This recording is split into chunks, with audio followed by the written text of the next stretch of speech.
Hello guys, welcome back to our channel. তো আজকে চলে এসেছি একটা নতুন রেসিপির ভিডিও নিয়ে। ঘরোয়া পদ্ধতিতে কিভাবে বানাবেন পকোড়া। পকোড়া বানানোর জন্য কি কি লাগছে, কীভাবে পকোড়াটা বানাবেন, তো সেটাই দেখাবো। একদমই ঘরোয়া পদ্ধতিতে বানিয়ে ফেলুন পকোড়া বাড়িতে থাকা উপকরণ দিয়ে। তো পকোড়া বানানোর জন্য প্রথমে আমাদের লাগছে ফ্রেশ চিকেন।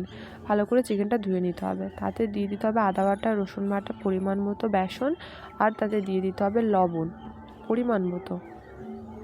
আর তারপর ছিল হলুদ গুঁড়ো, আর ছিল লঙ্কার গুঁড়ো, আর কুচনো পেঁয়াজ ছিল। বাড়িতে যে ধরনের মশলা থাক দিয়ে দেবেন। তো আমার বাড়িতে ছিল সানরাইজের মিট মশলা, আমি সেটাই দিয়ে দিয়েছিলাম।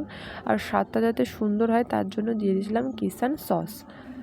তো তারপর দিয়েছিলাম কুচনো লঙ্কা দিয়ে ভালো করে মাখিয়ে নিয়ে একটা ডিম দিয়ে মেখে নিতে হবে। উপর থেকে রিফাইন তেল ছড়িয়ে দিয়ে 10 মিনিট ঢাকনা দিয়ে রাখতে হবে। 10 মিনিট পর ঢাকনা খুলে দিতে হবে। তারপর কড়াইতে তেল দিয়ে সেটা গরম করে নিতে হবে।